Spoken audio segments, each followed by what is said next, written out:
Oke, kita tidak berlama-lama, kita akan mulai belajar bagaimana kita mengatasi dan mencegah supaya anak tidak adiktif game online, pornografi, lalu gadget, ya sama. Jadi di areal itu. Nah, karena memang zaman ini berubahnya cepat sekali. Begitu cepatnya, sempat waktu itu kita mengenal istilah shifting. Jadi baik dalam bidang ekonomi, teknologi, itu perubahannya lebih cepat daripada revolusi. Maka disebut shifting.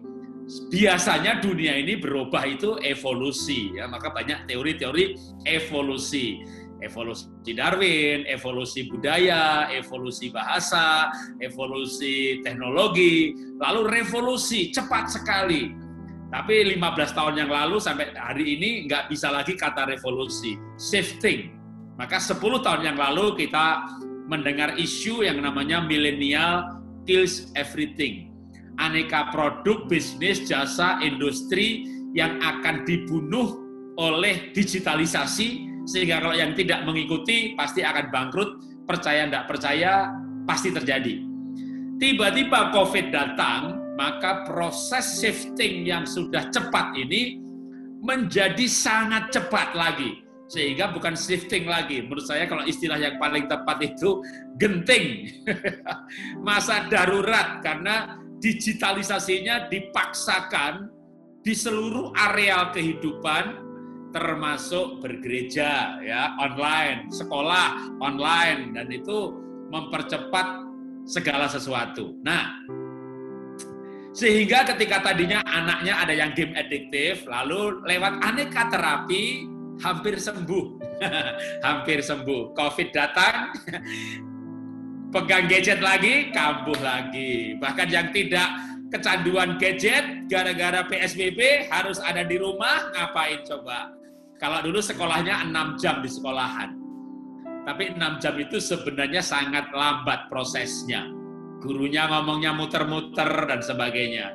Ketika anak belajar sendiri di rumah, seluruh konten yang 6 jam, cukup 2-3 jam selesai. Bahkan beberapa anak sangat cepat. Mereka dengan belajar 2 jam menggantikan yang 6 jam, ilmunya lebih banyak. Nilainya kalau dites gak nyontek, lebih bagus. Makanya orang-orang yang belajar sendiri lewat YouTube tutorial gitu ya, itu bisa mengalahkan orang sarjana yang kuliah animasi 4 tahun, dia dalam waktu nggak sampai setahun, keahliannya kalau disertifikasi sama. Saya ini kan menjadi direktur untuk sertifikasi profesi, level 3, kalau SMK itu level 1. Ya. Maka orang-orang yang tidak punya gelar karena nggak sekolah formal, disertifikasi. Dengan sertifikat itu, kalau dia lulus, maka dia berhak mendapat gaji setara atau bahkan melebihi sarjana. Karena dengan belajar lewat digital, ternyata lebih cepat karena dia fokus pada apa yang dipelajari. Itu sisi positifnya. Ya, tapi beberapa keluarga tidak siap dengan proses digitalisasi belajar ini. Akhirnya, ya nggak tahu yang diakses sama anaknya apa, maka anak-anak mulai masuk pornografi dan game kekerasan. Kalau game edukasi masih bagus dampaknya.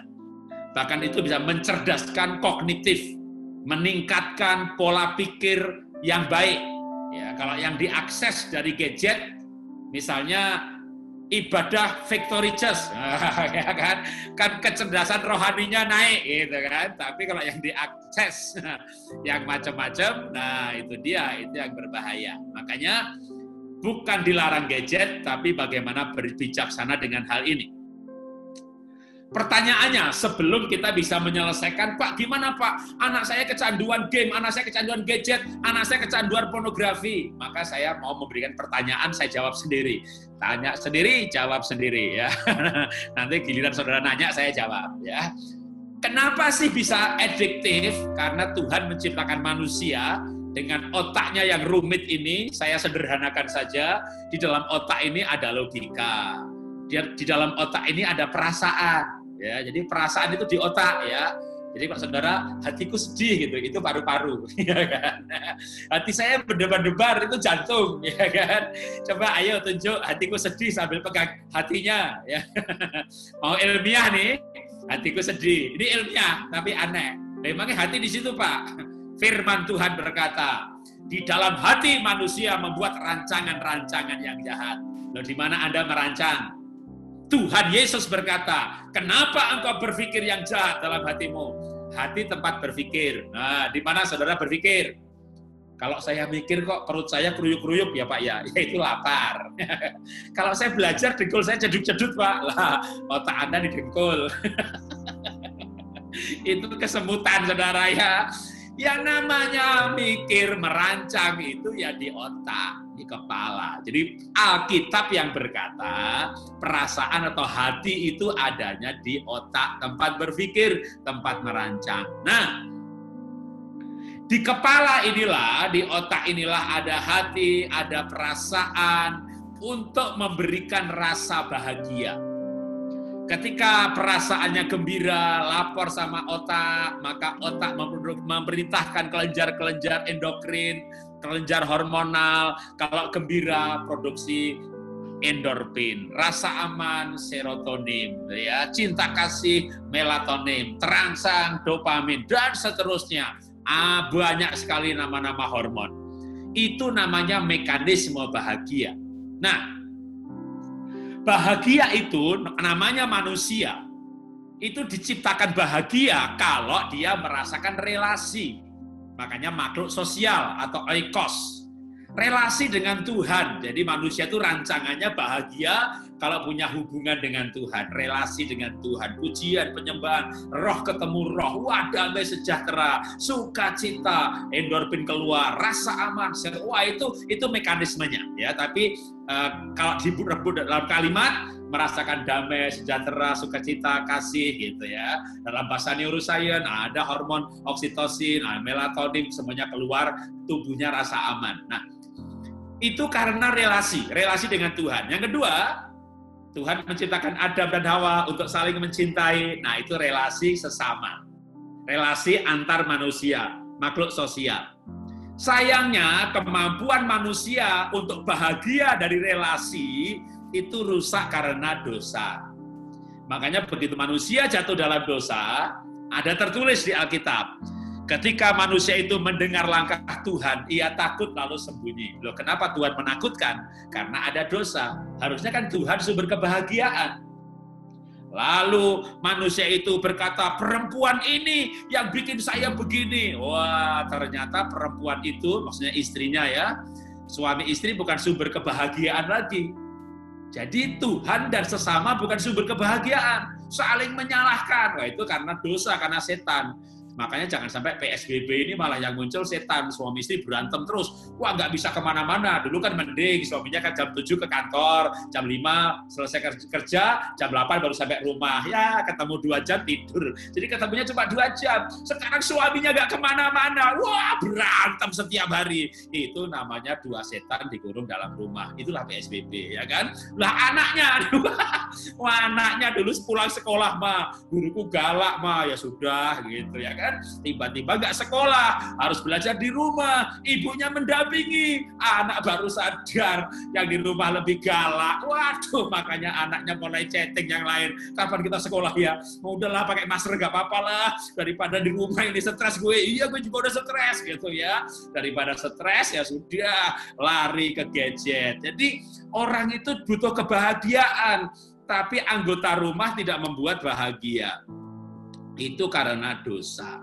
Jadi dosa merusak sumber kebahagiaan. Maka supaya bahagia gimana? Ini otak ini, perasaan ini, ya tubuh ini diciptakan untuk bahagia. Dia butuh endorfin, butuh serotonin, butuh dopamin. Disuntiklah dopamin, disuntiklah endorfin supaya ketawa-ketawa, disuntik serotonin supaya tidur pulas, disuntik adrenalin supaya antusias, bisa kerja lembur, nggak ngantuk-ngantuk. Itulah narkoba ya.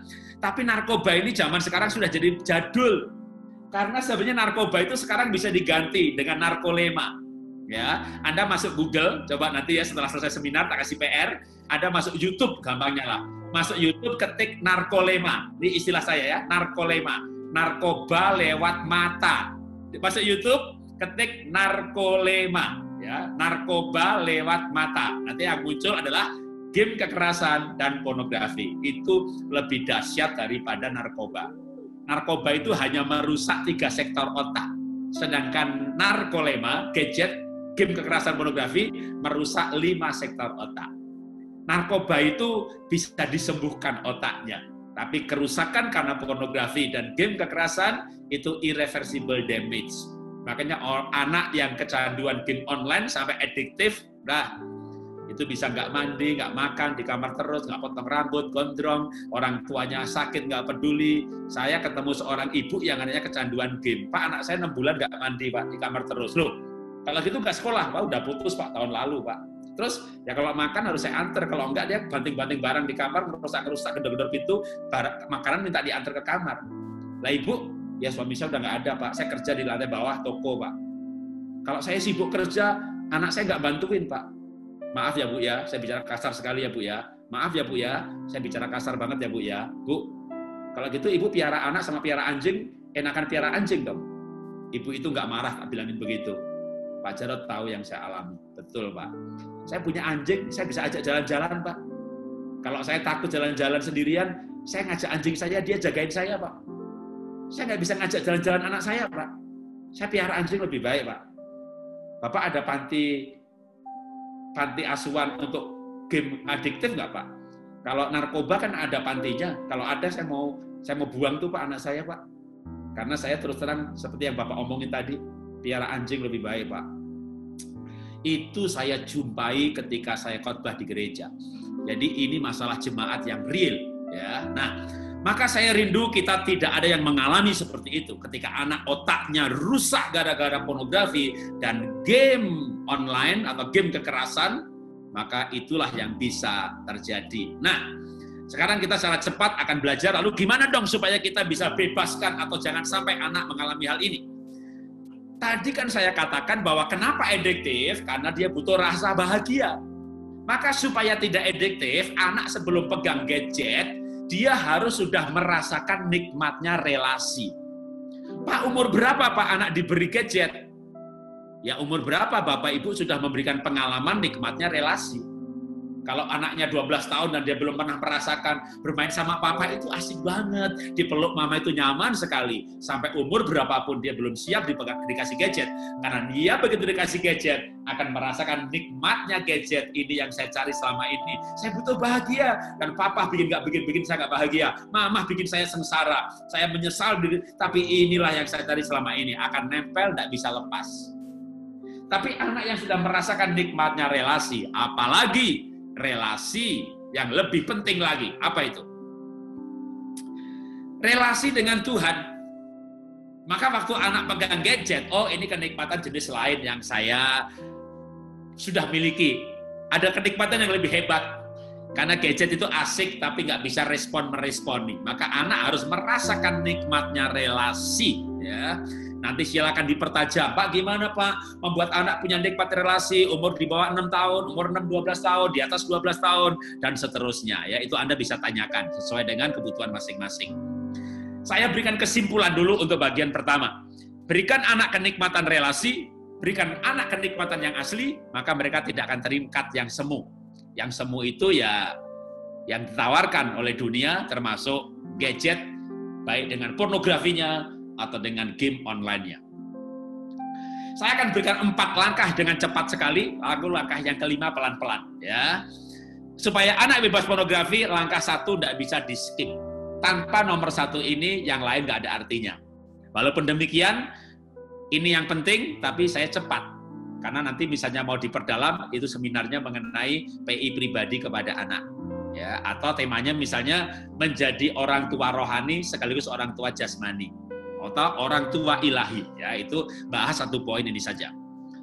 Maka idealnya adalah orang tua itu memberikan anaknya keselamatan lahir baru sehingga anak bisa merasakan relasi dengan Tuhan sehingga misbah keluarga di rumah tidak membosankan.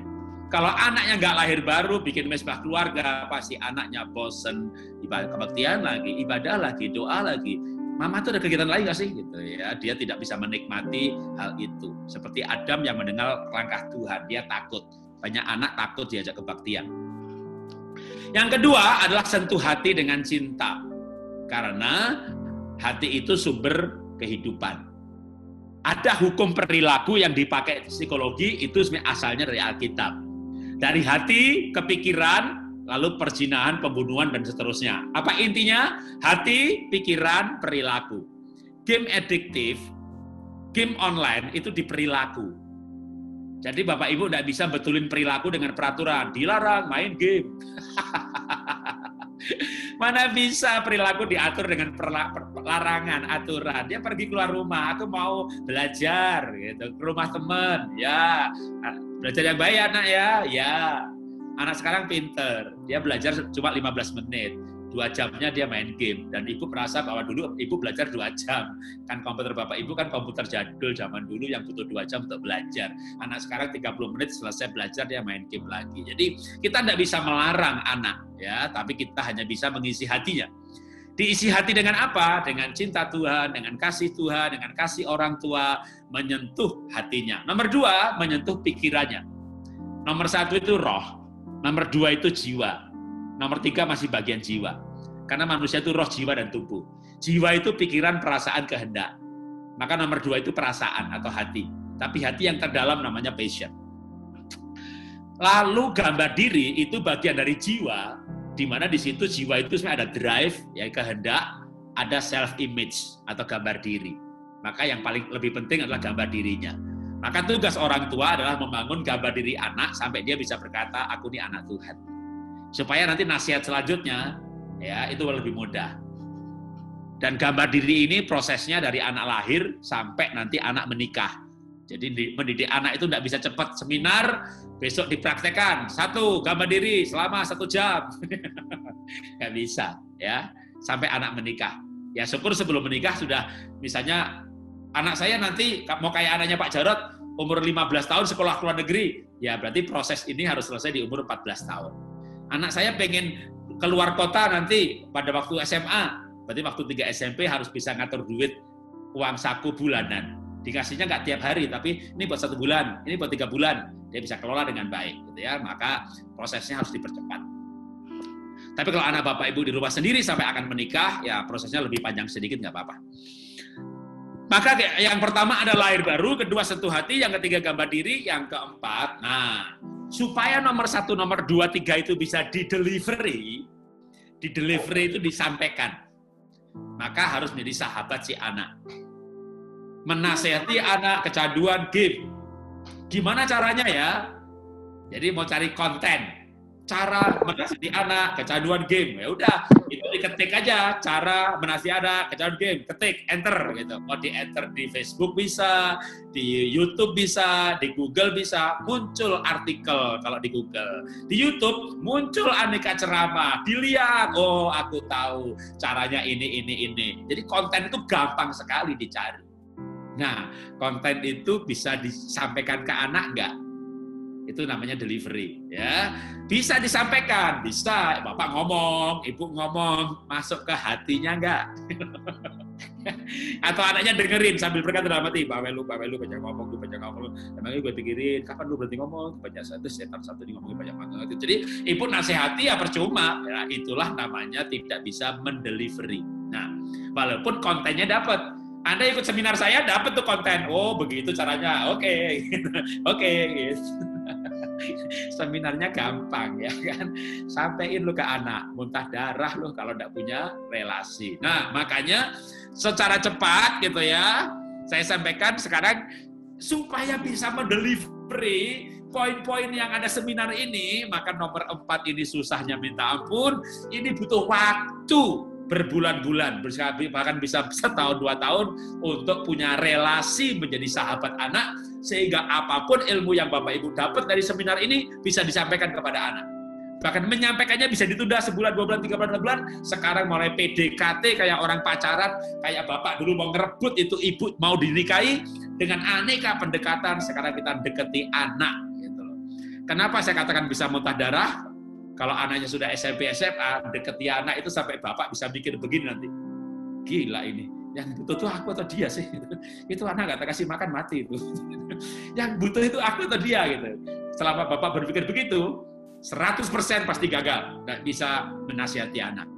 Bapak harus sujud istilahnya, saya butuh anak saya. Saya mau rebut jiwanya, saya mau deketi gimana ya, supaya saya bisa jadi sahabatnya, nanti aku bisa nasihati dia. Ya, kalau belum bisa begitu, nggak bisa. Nggak bisa. Ya, sampai Bapak Ibu punya hati seperti Tuhan Yesus turun ke bumi, merendahkan dirinya, mengosongkan dirinya, lalu dalam kesetaraan dengan Allah, dia tidak menjadikan itu hak yang harus dipertahankan, tapi yang menjadi seorang hamba untuk menjadi sahabat kita. Dia sebut muridnya, engkau sahabatku.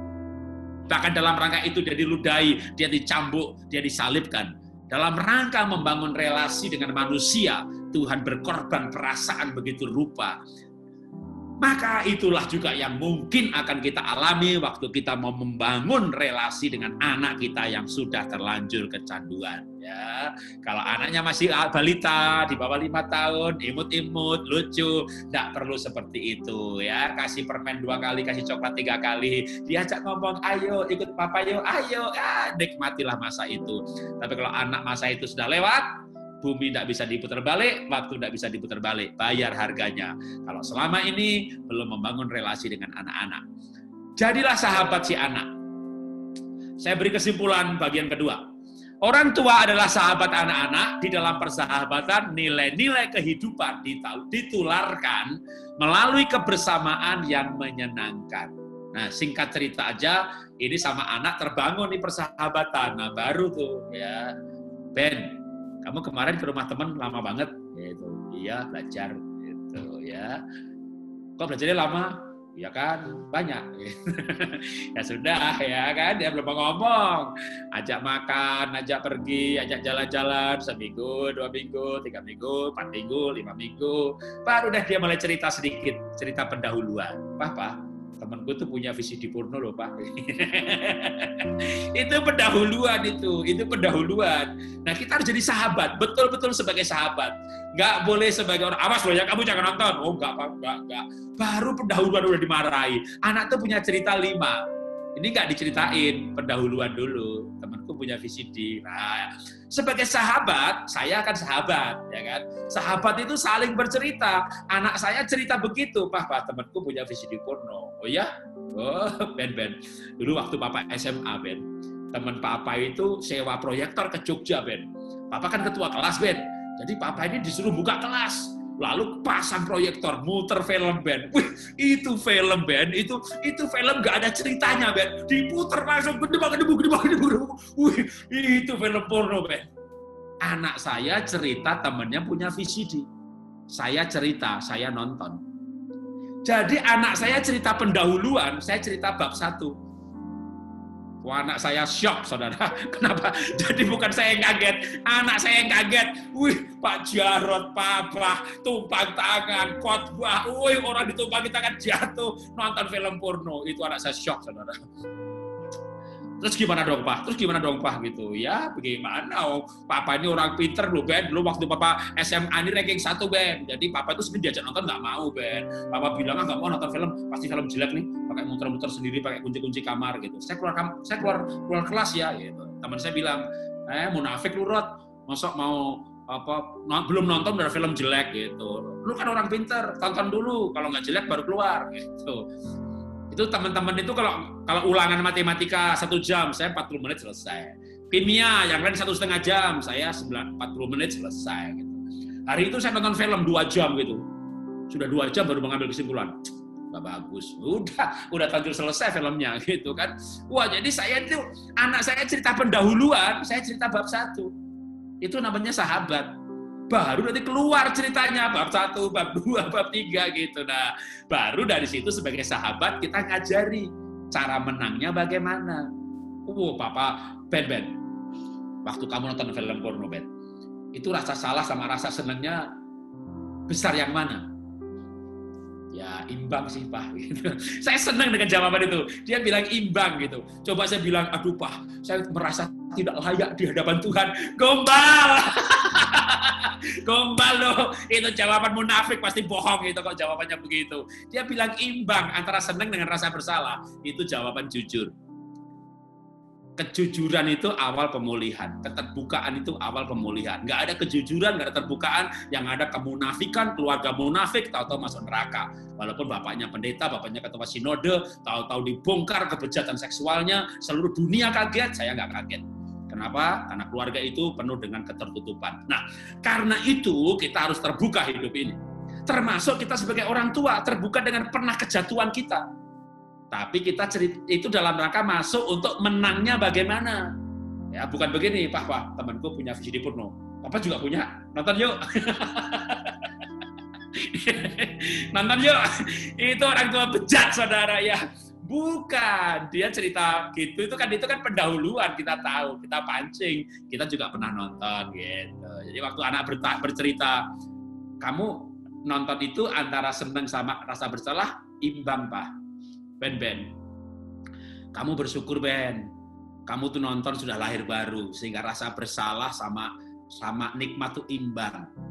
Papa ini nonton sebelum lahir baru, nggak ada rasa bersalah.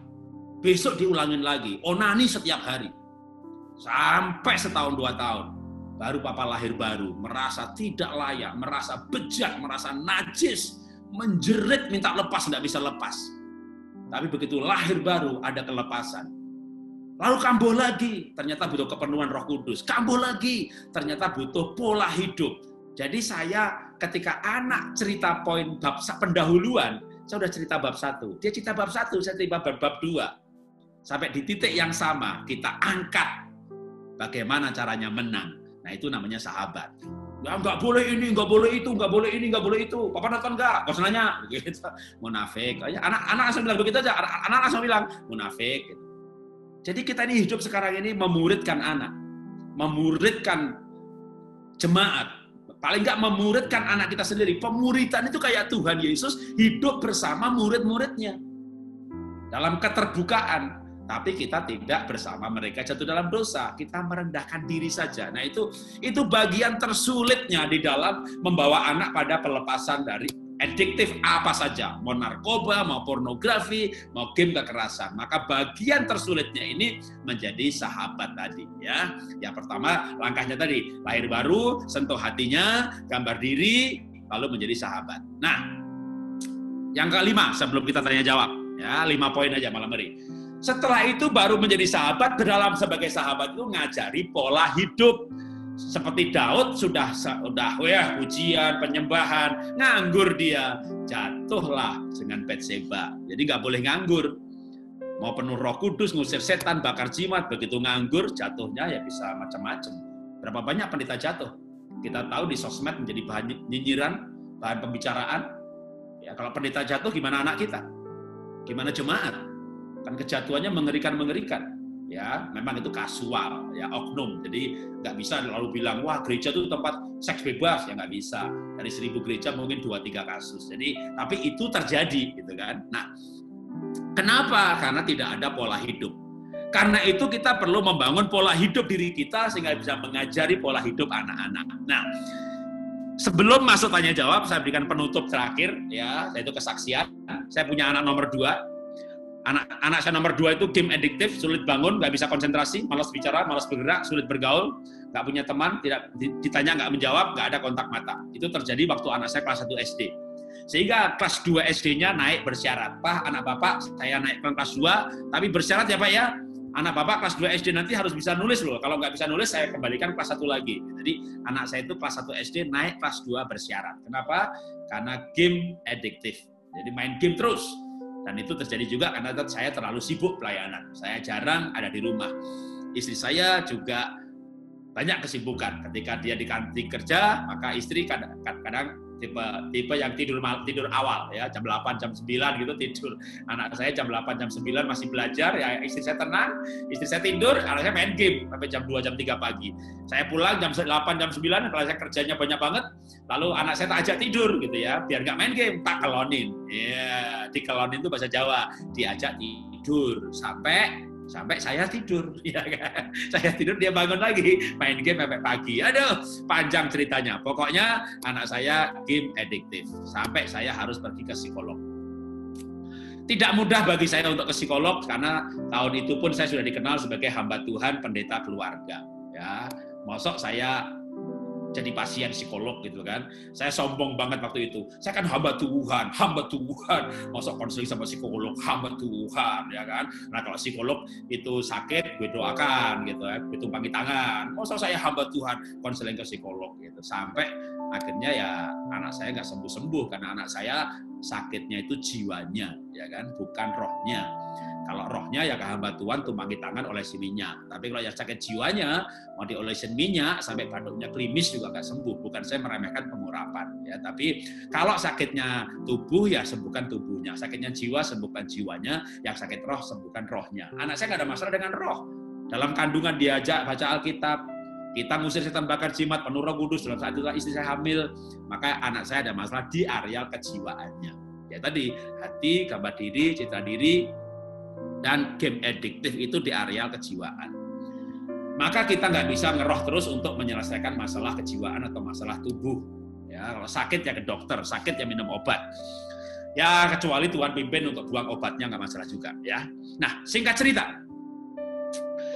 cerita, maka saya harus memulai dengan menyentuh hati anak saya, jiwa anak saya, supaya secara kepribadian dia jiwanya merasa berharga. Saya harus mendalami keunikan anak saya dari sisi temperamen dasar, foto karakter, DISC. Panjang ceritanya. Kalau konseling, satu konseling 500.000, 600.000, nggak tahu habis berapa juta saja untuk berkali-kali pertemuan. Tapi sampai anak saya merasa berarti. Kenapa seorang game adiktif? Karena dia butuh bahagia. Ingat tadi poin satunya, kenapa orang adiktif? Manusia diciptakan untuk bahagia. Dan dia bahagia sebagai roh, jiwa, dan tubuh. Jiwanya, perasaannya, ada bagian-bagian yang harus disentuh dari jiwa dan perasaannya itu. Yang itu ada di kepalanya, di otaknya. Dengan menyentuh bagian demi bagian, puzzle demi puzzle dalam hidupnya, maka singkat cerita, maka anak saya mulai ada perubahan. Lalu kita mulai dengan beberapa tips. Misalnya, bukan menyuruh belajar, tapi menanam cita-cita. Dan waktu itu cita-cita anak saya mau jadi gamer. Dan saya setujui. Ya, nanti kita perdalam di waktu tanya jawab. Tapi dengan cita-cita menjadi gamer itu, saya bisa memberikan dia beberapa motivasi yang membuat dia semangat belajar. Ya. Setelah diberikan cita-cita, maka langkah berikutnya adalah membuat anak itu bersosialisasi. Nah, anak saya kan gamer, pemain game. Jadi saya pikir dulu begini. Ini kalau main game terus bisa matanya rusak, tulang belakangnya rusak, karena game merusak struktur tulang belakang. Magister saya itu pengaruh gadget pada 7 perilaku dan 4 kemampuan. Jadi ada bukunya Menjadi Ayah Ibu Baik. Itu penuh dengan daftar pustaka secara ilmiah. Kalau saya bilang gadget merusak mata, apa referensinya, apa daftar pustakanya? Ada, gitu ya. Karena itu magister saya. Pengaruh gadget pada 7 perilaku dan 4 kemampuan. Nah, maka saya tahu kalau anak saya main gadget terus, main game terus, nanti kemampuan motoriknya, kinestetiknya akan terganggu. Maka supaya nggak terganggu, suruh dia olahraga, gitu kan, main sepak bola, gitu.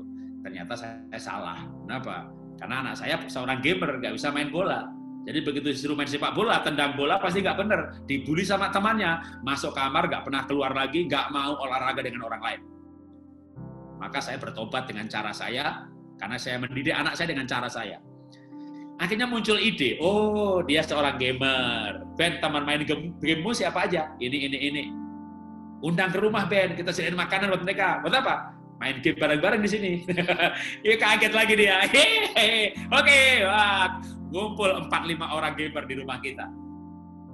Orang tuanya siapa aja? Ini. Kita hubungi satu-satu. Bu, anaknya main game di rumah kita, udah 2 jam, jadi di rumah udah nggak boleh main game lagi ya. Di rumah kita di ruang keluarga, jadi bisa diawasi, yang diakses tidak pornografi, tidak kekerasan. Kita jamin di rumah kita hubungi, jadi di rumah kita jadi markas main game.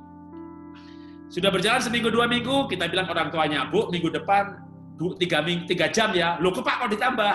1 jamnya berenang Pak, saya punya kolam renang, renangnya gratis. Nah, sesama gamer berenang. Itu anak nggak akan dibully. Karena ngomong soal game sambil berenang. Tapi sambil berenang, nanti sesama gamer ini naik sepeda. Sesama gamer ini naik futsal. Jadi kami membangun komunitas gamer yang terkontrol dan terawasi.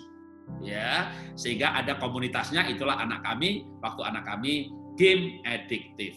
Ya, dibangun teman yang asik. Sehingga dia berolahraga sesama teman yang asiknya tadi. Teman para gamer yang terkontrol dan termotivasi.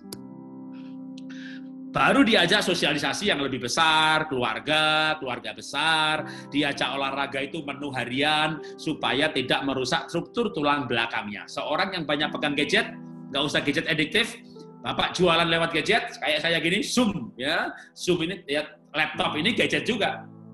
Sehari 8-9 jam, nah, maka saya harus mengimbangi olahraga itu harian. Saya nggak tahu teori olahraga yang di sekolah-sekolah sudah direvisi atau belum. Karena dulu itu para ahli kesehatan mengatakan olahraga itu seminggu 3 kali sehat. Sekarang salah. Anda harus olahraga setiap hari 1 jam. Kalau enggak, Anda tidak main game kekerasan, Anda nggak lihat pornografi, Anda pelayanan di depan gadget setiap hari berjam-jam, Anda akan rusak tulang belakangnya. Ya, ini bukan bernubuat, tapi percaya tidak percaya itu terjadi. Nah, supaya tidak terjadi, Anda harus olahraga setiap hari. Ya, kecuali tubuh Anda sudah jadi robot atau pakai tubuh kemuliaan. Seperti Tuhan Yesus setelah bangkit, itu tubuh kemuliaan. Ting tung bisa menghilang, ting tung makan ikan, ting tung depan Zoom gitu ya kan. Tapi kalau Anda belum tubuh kemuliaan, Anda olahraga setiap hari ya. Tapi kalau nggak mau, wah saya rohani Pak, saya penuh Roh Kudus Pak. Ya, kalau stroke jangan salahin saya ya kan. Jadi kita perlu merubah ilmu olahraga itu menu harian. Jangan nyuruh anaknya olahraga, anak nggak akan mau. Bukan menyuruh olahraga, mengajak anak berolahraga. Ayo kita sepedaan, ayo kita lari. Jadi Anda pun ikut pergi naik sepeda. Itu cara mengajak anak, mengajari anak berolahraga. Pak, gimana Pak cara ngajari anak berolahraga? Ya nggak bisa, bukan ngajari, bukan mengajari, ngajak. Ya. Nah, singkat cerita dengan semua tadi, ilmu tadi gitu ya, 6 tahun kemudian, ini ceritanya panjang ya, dengan komunitas yang positif, ya, teman yang asik, sesama gamer, gamenya bukan dilarang, dijadikan motivasi, maka singkat cerita, itu kan terjadi kelas 1-2 SD, maka 6 tahun kemudian, 2 SMP, dia ranking 1, lalu menang Asian Scholarship. Setelah ranking 1, baru tadinya ranking 1 dari bawah, naik kelas bersyarat ya. Setelah 4 tahun di Singapura, dia nilainya straight A, dan itu sebenarnya adalah tiket gratis dia untuk pergi ke MIT Amerika, ngambil jurusan game maker, untuk menjadi gamer yang hebat, maka jurusannya game maker, sesuai cita-citanya, tapi dibelokkan di tengah jalan, ya, ketika kami ajak dia untuk tes, personality test, hasilnya dia INTP. Maka itu nggak cocok menjadi gamer. Cocoknya adalah innovative inventor. Maka dia dengan itu sepakat untuk sekolah mengambil mechanical engineering dan bekerja sebagai research development, persis seperti kepribadiannya, dan game itu sebagai hobinya saja. Jadi ketika anak bermain game, maka game itu dijadikan hobinya saja. Ya. Ketika anak memiliki impian yang menjadi tujuan hidupnya, ia akan mengejarnya dan kemampuan mengikutinya. Ya, kalau anak adiktif, maka dia harus dibuat supaya dia punya cita-cita sehingga dia kejar. Ya, dari saya itu ya, supaya ada waktu buat tanya jawab. Waktu itu saya sampai banting itu modem, saya hancurin pakai palu, itu parah banget. Terus kemudian saya bertengkar sama orang tua saya. Singkat cerita, saya merusak barang-barang di rumah, TV 2 hancur. Terus monitor hancur, saya tonjok pintu sampai bolong. Kemudian saya sempat mau bakar rumah waktu itu.